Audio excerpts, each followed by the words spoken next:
الحمد لله وكفى وسلام على عباده الذين اصطفى أما بعد فأعوذ بالله من الشيطان الرجيم بسم الله الرحمن الرحيم يا بني آدم قد أنزلنا عليكم لباسا يواري سوآتكم وريشا ولباس التقوى ذلك خير صدق اللہ العظیم.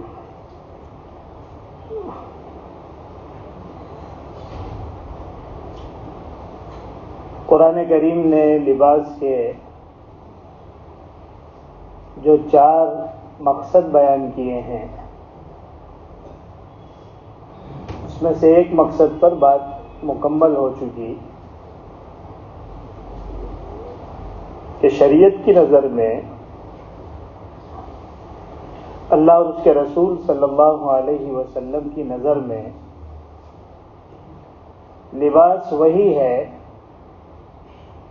جو انسان کے سطر کو چھپانے والا ہے.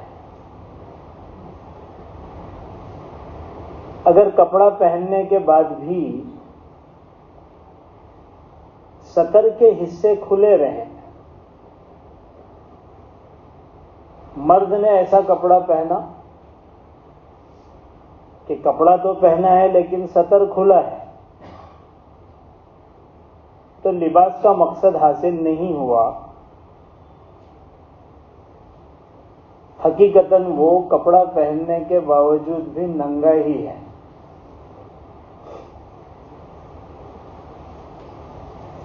جیسے آج کل ایک نیا فیشن آیا ہے پھٹی ہوئی پتلونوں کے پہننے کا. پہلے تو بیچارے وہ لوگ جو شرابی اور نشیڑی ہوتے تھے، جن کو گھر سے در بدر کر دیا جاتا تھا، جو کبھی گٹر میں پڑے ہوتے تھے اور کبھی کسی چوراہے پر نظر آتے تھے، ان کے کپڑے پھٹے ہوئے نظر آتے تھے کہ آستین پھٹی ہوئی ہے، شلوار پھٹی ہوئی ہے.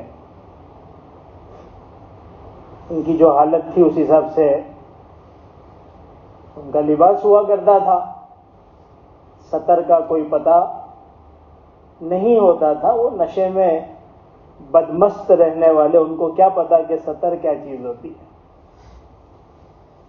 لیکن آج کی مہذب دنیا اور پڑھے لکھے لوگ جو ایک نئے نشے میں مست ہیں، ان کے لیے ویسا لباس ڈیزائن کیا گیا ہے کہ جو ان کی بد مستی کو ظاہر کرتا ہے.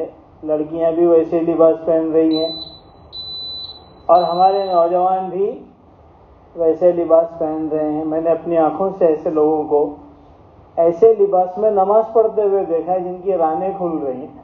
ان کو پتہ ہی نہیں ہے کہ اس طرح سے نماز ہوتی نہیں. تو چاہے مرد ہوں چاہے عورتیں ہوں، اگر لباس کے ذریعے سے سطر نہیں چھپتا ہے جو سب سے بنیادی مقصد ہے لباس کا، تو پھر وہ لباس ہی نہیں ہے. اس چیز پر تقریباً بات مکمل ہو چکی ہے. اللہ تعالیٰ ہم سب کو شریعت اور سنت کے مطابق لباس پہننے کی توفیق عطا فرما دے. دوسری چیز جو اللہ تعالیٰ نے لباس کا مقصد بیان کیا وہ ہے وریشا. یہ لفظ ہے و، پھر لفظ ہے ریشا. ریشا کے معنی ہوتے ہیں زینت کے. اس جگہ پر میں آپ کو ایک بات کہوں گا. آج کل لوگوں میں دین تو رہا نہیں، لیکن نئے نئے نام رکھنے کے اور یونیک قسم کے نام تلاش کرنے کا مزاج بہت بنا ہے کہ بالکل انوکھا اور ایسا نام ہو جو کسی کا نہ ہو. چونکہ رات دن ہمارا اس سے سابقہ پڑتا رہتا ہے، لوگ پوچھتے بھی ہیں، بتاتے بھی ہیں، تو اندازہ ہوتا ہے کہ کیا کیا نام اس وقت چل رہے ہیں. تو اسی میں ایک نام ہے وریشا. کسی نے مجھ سے پوچھا کہ ذرا آپ اس نام کی تحقیق کر کے بتائیے. نام وہ رکھیں گے، تحقیق ہم کریں گے، لیکن اب کرنا پڑتا ہے، مسلمانوں کا معاملہ ہے، نام کا معاملہ ہے. تو میں خود پریشان ہو گیا کہ یہ کون سا نام ہے وریشا. تو انہوں نے کہا کہ یہ نام ہم نے قرآن سے نکالا. مختصر یہ کہ بعد میں پتا چلا کہ یہ لفظ ہے، یا بنی آدم قد انزلنا علیکم لباسا یواری سوآتکم و ریشا. تو وہ الگ ہے، واو ہے وہ، اور ایک سبب، ایک مقصد لباس کا کہ تمہارے سطر کو چھپائے، اور وہ زینت ہے، تو وہ لفظ ہے ریشا. انہوں نے وریشا لفظ چونکہ ان کو اچھا لگا، نیا بھی لگا، قرآن سے بھی مل رہا ہے، تو اپنی طرف سے ایک نام بنا دیا وریشا. اور اس طرح کے لڑکیوں کے نام چل پڑے. تو یہ کوئی نام نہیں ہے، کوئی لفظ نہیں ہے. واو الگ ہے، ریشا الگ ہے. جیسے آپ لوگ منتشا بہت سنتے ہوں گے، کہ منتشا کوئی لفظ نہیں ہے، من الگ ہے، تشا الگ ہے، لیکن دونوں کو ملا کر ایک نام بنا دیا. اس قوم نے جس کے پاس اتنے بہترین بہترین نام ہیں، ایسے بڑے بڑے بزرگوں اور نیک خواتین کے نام ہیں، ایسے ایسے بابرکت معنی والے نام ہیں جن کی فہرست بہت طویل ہے، وہ بیچارے اس طرح کے نام رکھ رہے ہیں جدت اور نئی نئی چیز کی خواہش میں. اللہ تعالیٰ اس خواہش کو ایک قابو میں رکھے، اور ہم جو ہیں اپنے بچوں کے نام اچھے معنی والے اور نیک لوگوں کے اوپر رکھیں، جیسے کہ اللہ کے رسول صلی اللہ علیہ وسلم کی تعلیم ہے. بہرحال تو دوسرا مقصد قرآن نے جو بیان کیا ہے وہ یہ ہے کہ ہمارا جو لباس سے مقصد ہے وہ زینت ہے، کہ انسان لباس میں خوبصورت لگتا ہے، لباس ہی سے اس کی زینت ہے. بے لباسی اور کم لباسی انسان کو حقیقتاً بھدا بنا دیتی ہے، بے ڈھنگا بنا دیتی. بھلے دنیا کچھ سوچے اور دنیا کی نظر میں چھوٹا سے چھوٹا لباس کتنا ہی بڑا فیشن کیوں نہ ہو، لیکن حقیقتاً وہ اس کو بے ڈھنگا بنا دیتی ہے، بدنما بنا دیتی ہے. آج بھی آپ اسلامی لباس کو ایک طرف رکھیں اور دنیا کے سارے لباسوں کو ایک طرف رکھیں، جو خوشنمائی، جو تہذیب آپ کو اسلامی لباس میں ملے گی کسی اور لباس میں نہیں ملے گی. تو اللہ تعالیٰ فرماتے ہیں کہ ہم نے یہ لباس زینت بنا کر تمہیں دیا ہے، اس سے زینت حاصل ہونا چاہیے. تو ظاہر سی بات ہے کہ پھر لباس بھی ویسا ہونا چاہیے جس کو دیکھ کر انسان کو فرحت محسوس ہو، جس کو دیکھ کر انسان خوشی محسوس کرے، دوسروں کو بھی اچھا لگے. لباس بھی ظاہر سی بات ہے پھر ویسا ہونا چاہیے. اب سوال یہ ہے کہ بھئی لباس کیسا پہنے جو سطر کو بھی چھپانے والا ہو اور زینت کا بھی سبب بن جائے. کیونکہ اگر بہت زیادہ مہنگا پہنتے ہیں تو اسراف کا ڈر ہے کہ کہیں ایسا تو نہیں ہو رہا کہ بہت زیادہ پیسے خرچ ہو رہے ہیں لباس پر. اور اگر سادگی میں آتے ہیں تو اس بات کی فکر ہوتی ہے کہ کہیں ایسا تو نہیں کہ ہم اپنے آپ کو فقیرانہ اور گداگری کی طرف لے جا رہے ہیں، ایک دم ہی سادہ بن گئے. کیا وہ بیلنس اور اعتدال ہے جو شریعت ہمیں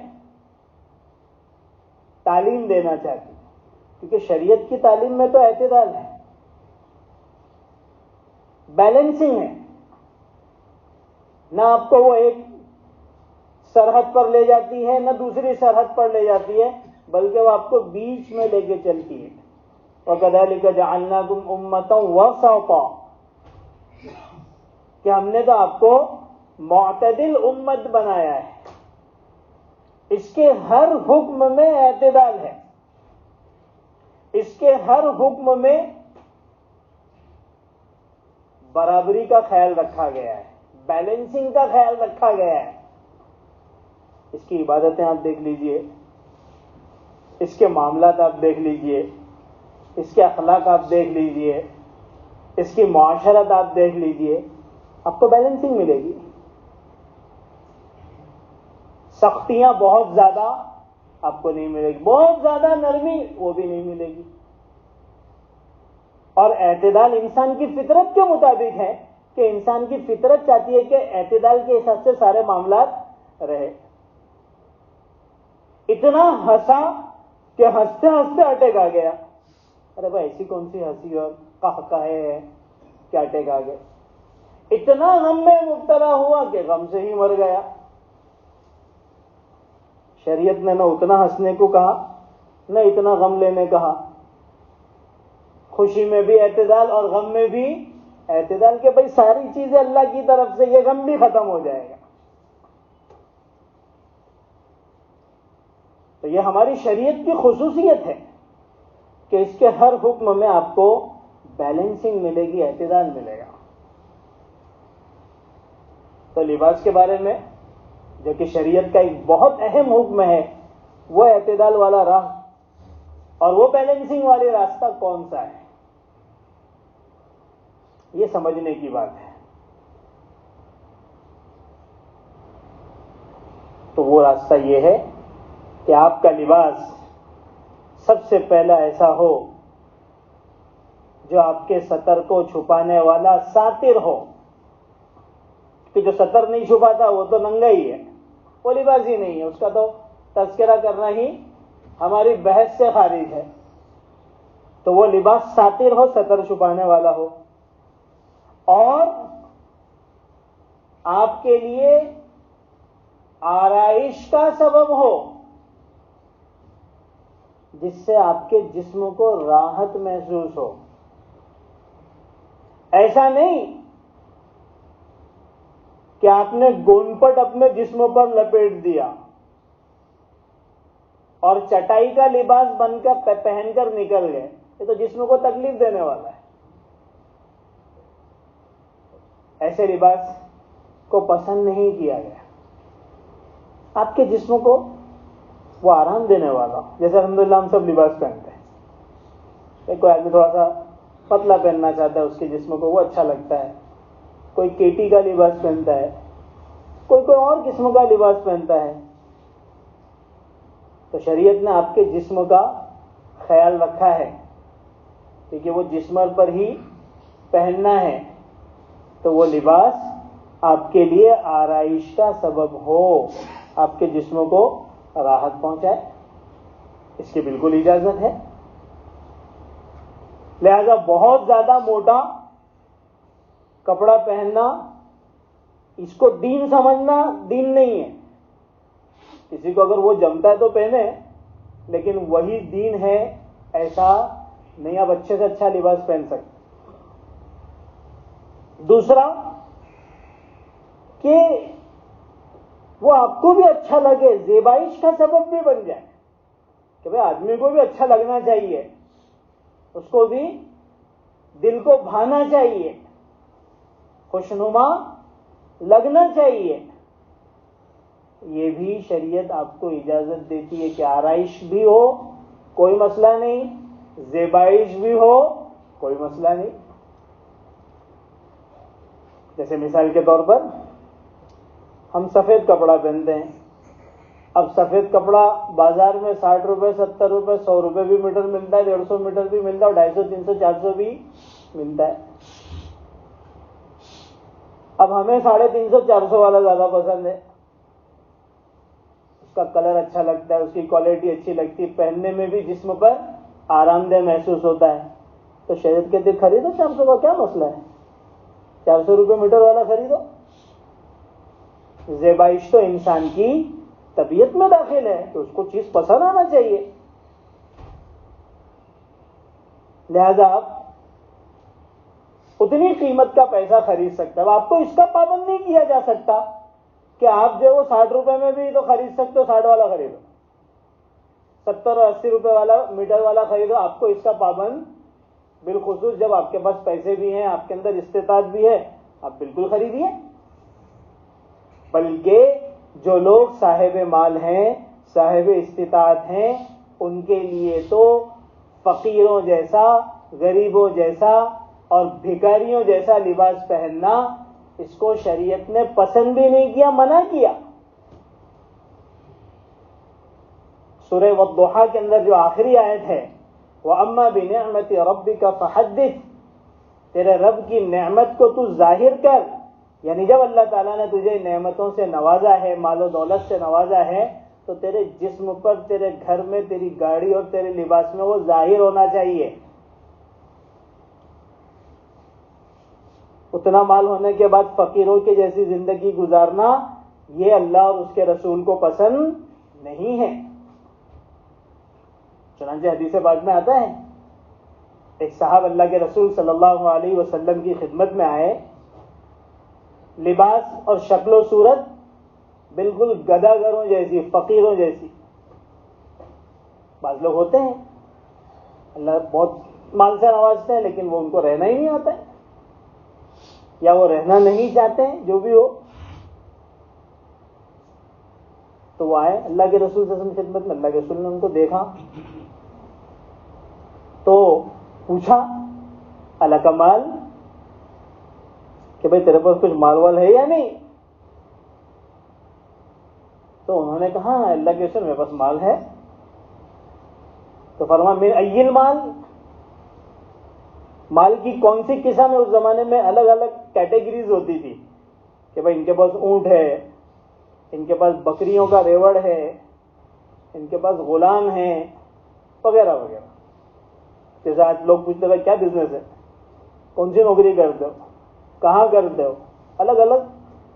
کوئی سافٹ ویئر میں ہے, کوئی جو ہے وہ کسی جگہ پر شو روم میں نوکری کر رہا ہے, کوئی کیا کر رہا ہے. تو اللہ سے فرمایا من ای المال, کون سا مال ہے؟ تو انہوں نے کہا کہ میرے پاس ہر قسم کا مال ہے. میرے پاس اونٹ بھی ہے, میرے پاس بکریاں بھی ہیں, اور میرے پاس گھوڑے بھی ہیں, اور میرے پاس غلام بھی ہیں, ہر قسم کا مال ہے. تو اللہ کے رسول صلی اللہ علیہ وسلم نے فرمایا کہ جب تجھ کو اللہ تعالیٰ نے اتنی ساری نعمتوں سے نوازا ہے, تو اس کا اثر تیرے لباس اور تیری شکل پر ظاہر ہونا چاہیے. وہی ہے وَأَمَّا بِنِعْمَةِ رَبِّكَ.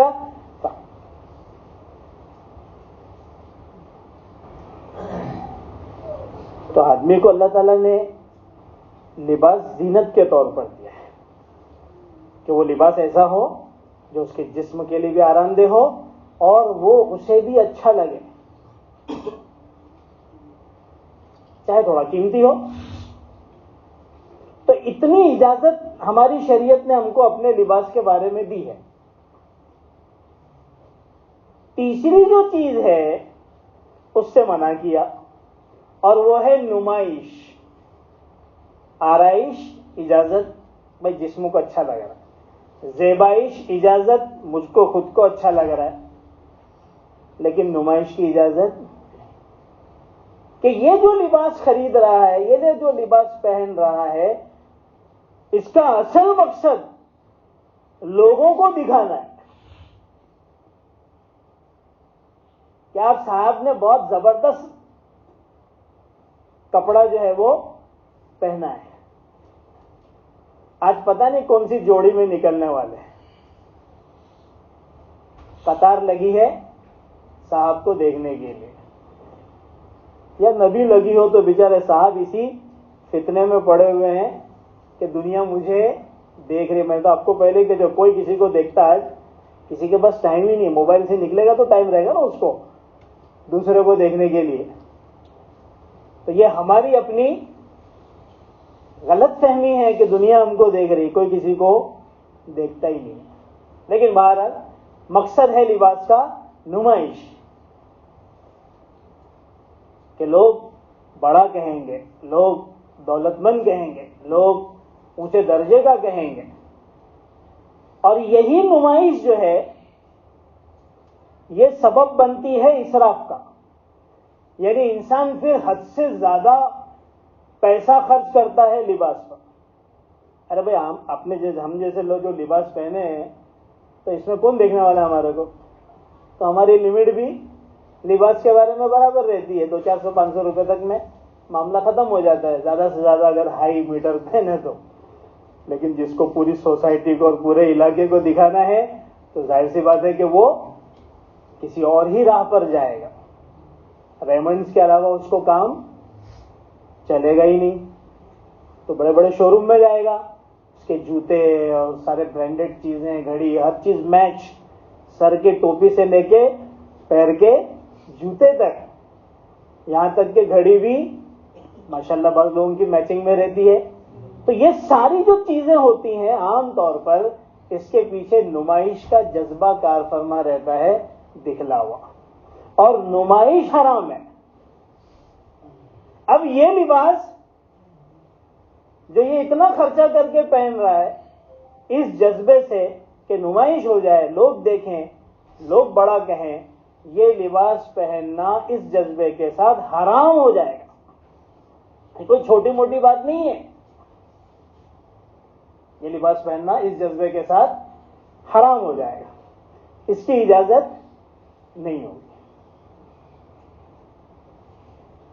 آج کے اس دور میں نمائش ہی کا زیادہ ماحول بنا ہوا ہے کہ اپنے سے زیادہ دوسروں کی نظروں کی فکر ہے. اور یہ چیز زیادہ تر عورتوں میں آج کل ہے، آج کل کے نوجوانوں میں اور مردوں میں بھی ہے، لیکن عورتوں میں پہلے سے اور اب تو بہت بڑھ گئی کہ لباس جو ہے وہ اپنے لیے اور اپنوں کے لیے نہیں ہے، دوسروں کے لیے.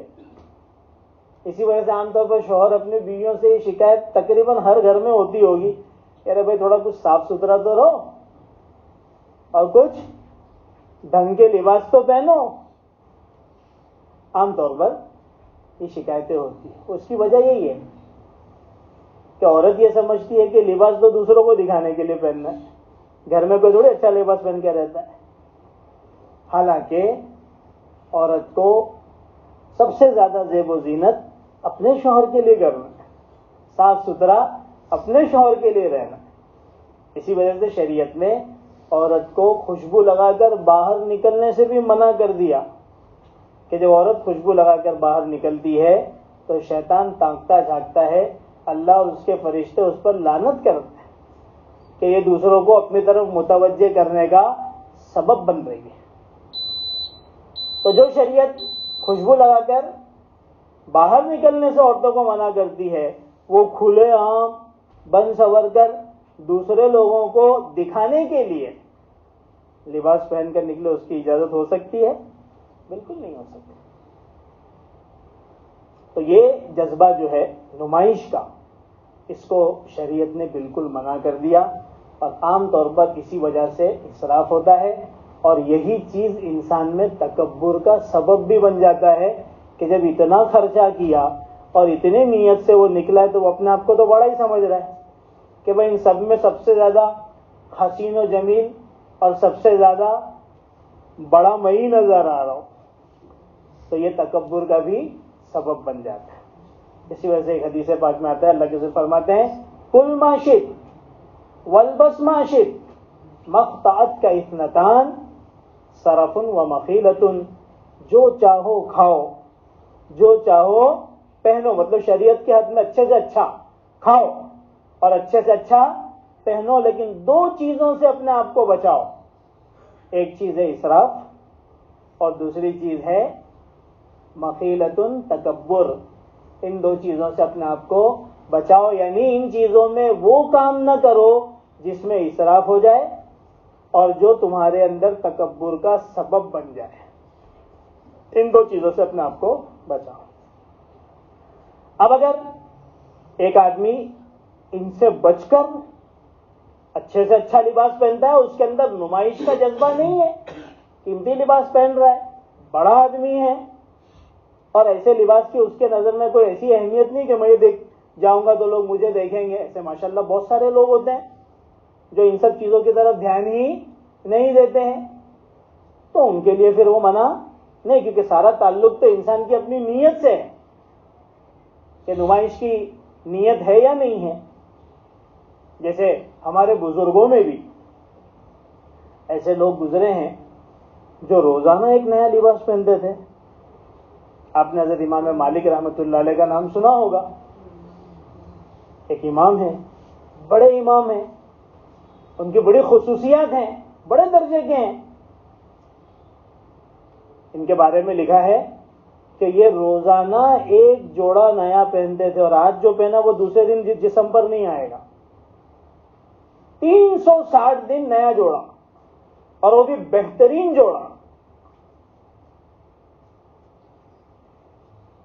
درس دینے آنے سے پہلے نہا دھو کر نیا لباس پہن کر خوشبو لگا کر آپ تشریف لاتے تھے. ایک صاحب سے رہا نہیں گیا. لوگ بہت نظر رکھتے ہیں نا علماء پہ، مولویوں پہ نظر بہت رہتی ہے. تو اس زمانے میں بھی کسی کی نظر برابر تھی کہ حضرت روزانہ نیا کپڑا پہن کے آتے ہیں. تو کہا کہ حضرت آپ روزانہ نیا کپڑا پہن کے آتے ہیں، یہ تو اسراف لگ رہا ہے. تو کہا کہ ہاں بھائی لگ تو ایسا ہی رہا ہے، لیکن حقیقتاً ایسا ہے نہیں. دراصل بات یہ ہے کہ میرا ایک بہت عزیز دوست ہے، مجھ سے بہت محبت رکھتا ہے. وہ سال کے شروع میں 360 جوڑی بنا کر میرے گھر میں رکھ دیتا ہے کہ آپ کو روزانہ ایک جوڑی پہننا ہے. ایسے محبت کرنے والے اب کہاں رہیں؟ تو اب مجھے اس کی دل شکنی بھی پسند نہیں ہے کہ اگر نہیں پہنوں گا تو اس کا دل ٹوٹے گا. اس لیے میں وہ لباس روزانہ پہن لیتا ہوں، اور الحمدللہ جو پہنتا ہوں تو اس کو صدقہ کر دیتا ہوں. ایسا نہیں کہ خزانہ جمع کر رہے لباس کا. اور طریقہ بھی یہ یاد رکھیے آپ لوگ کہ سب سے بہترین لباس پہننے کا طریقہ یہ ہے کہ ایک عرصے کے بعد اس کو کیا کر دیا جائے؟ صدقہ کر دیا جائے. میں ایک زمانے سے یہ چیز چاہ رہا تھا کہ کم سے کم اپنے جاننے والوں میں اس بات کو چلاؤں کہ آج ہمارے ملک میں مسلمانوں کی ایک بہت بڑی ایسی تعداد ہے جن کے پاس اچھے کپڑے نہیں ہیں. تو ہمارے پاس کپڑوں میں کپڑے بھرے پڑے رہتے ہیں، نئے الگ ہیں اور آگے بننے والے الگ ہیں اور پرانے. تو کیوں نہ ہم ایسا کریں کہ جو ہمارے گھر میں زائد کپڑے ہیں اس کو جو ہے نکال لیں، چاہے ہمارے مردوں کے ہو یا کچھ عورتوں کے کپڑے ہوں، اور اس طرح سے ان کو جمع کر کے ان غریب علاقوں میں لوگوں تک پہنچایا جائے. پینٹ شرٹ بھی پہنچایا جائے، کرتا پاجامے بھی پہنچایا جائے، جو بھی جس کے پاس ہے. اس طرح سے بہت سارے غریبوں کے لباسوں کا مسئلہ حل ہو سکتا ہے. ہمارے لیے بہت آسان ہے نئے نئے لباس بنانا اور پہننا. آپ یقین کیجئے ہمارے اپنے اس ملک میں مسلمانوں کی ایک بہت بڑی تعداد ہے جو سال میں ایک لباس بھی بنا نہیں پاتی. تو یہ ایک بہت اچھا طریقہ ہے صدقہ کا. تو بہرحال یہ چیز جو ہے قیمتی لباس کا جہاں تک معاملہ ہے اور اچھے لباس کا معاملہ ہے تو یہ ہمارے بزرگوں کا دیکھیں ان کے دل میں کہیں پر بھی نمائش کا جذبہ نہیں تھا. تو کسی نے دے دیا تو بیچارے پہن لے. خود حضور پاک صلی اللہ علیہ وسلم سے احادیث میں جہاں آپ کی ایک زندگی سادگی والی ہے اور آپ کی اکثر و بیشتر زندگی سادگی میں ہی گزری ہے، کھانا سادہ، رہنا سادہ، مکان سادہ، لباس سادہ، لیکن آپ صلی اللہ علیہ وسلم سے قیمتی لباس بھی پہننا ثابت ہے. بعض روایتوں میں آتا ہے کہ آپ نے ایسا جبہ زیب تن فرمایا ہے جس کی قیمت 2000 دینار، سونے کے جو سکے ہوتے ہیں جو قیمتی ہوتے ہیں کافی، 2000 دینار کے وہ ایک جبہ تھا جس کو حضور اکرم صلی اللہ علیہ وسلم نے پہنا ہے. اور بھی آپ کے لباس احادیث میں آتے ہیں کہ آپ نے بڑے خوبصورت لباس زیب تن فرمائے ہیں. اس کے ذریعے سے ہمارے لیے آسانی ہو گئی کیونکہ حضور اکرم صلی اللہ علیہ وسلم کا ہر عمل جو ہے وہ آگے چل کر شریعت بننے والا تھا. ہمارے لیے اس کی حیثیت شریعت اور دین کی تھی. تو ہم جیسے لوگوں کے لیے کیا ہوگی تھوڑی آسانی ہو گئی، ورنہ اگر خالی کالی کملی ہی بول کر بات چلتی تو پھر ہم کو بھی سنت پر عمل کرنے کے لیے کالی کملی پہن کر ہی گزارا کرنا پڑتا، جو کہ ہمارے لیے شاید اس دور میں بہت مشکل تھا. تو اللہ کے رسول کی زندگی کا ایک بھلے مختصر سا پہلو ہے لباس کے تعلق سے کہ آپ نے قیمتی اور بہترین لباس بھی زیب تن کیے ہیں. تو ہم جیسے لوگوں کے لیے بھی گنجائش نکل گئی کہ ہم بہترین لباس پہن سکتے ہیں، اسراف نہ ہو، تکبر نہ ہو، بہت زیادہ اس میں پیسے خرچ نہ ہو، اور سب سے بڑھ کر نمائش کا جذبہ نہ ہو، لوگوں کو دکھلانے کا جذبہ نہ ہو. اگر یہ جذبہ ہمارے معاشرے سے ختم ہو جائے، دکھلاوے کا، شو آف کا، تو بہت سارے مسائل ہمارے آسانی سے حل ہو جائیں. آپ یقین کیجئے انسان کی ضرورت اللہ تبارک و تعالیٰ کسی طرح سے بھی پوری کر ہی دیتے ہیں، اور اس کے اندر بڑی عافیت ہے. ضرورت کا مسئلہ نہیں ہے، مسئلہ جو ہے وہ نمائش اور دکھلاوے کا ہے کہ جو آدمی نمائش اور دکھلاوے میں پڑ جاتا ہے تو اللہ تعالیٰ کا ایسے سے کوئی وعدہ ہے نہیں. اور ایسے ہی لوگ مختلف مسائل کے، مالی مسائل کے، گھریلو مسائل کے شکار ہو جاتے ہیں. اسی وجہ سے اپنے آپ کو لباس کے معاملے میں بھی کنٹرول میں رکھنے کی ضرورت ہے. یہ دو مقصد ہو گئے. پہلا مقصد لباس کا تھا ستر پوشی، کہ ہمارا جتنا ستر ہے وہ پوری طرح سے جو ہے وہ ڈھک جائے، اور دوسرا لباس کا مقصد تھا وہ زینت تھا. انشاءاللہ آگے دو جو باقی ہیں اس پر بات ہوگی. اللہ عمل کے توفیق عطا فرمائے.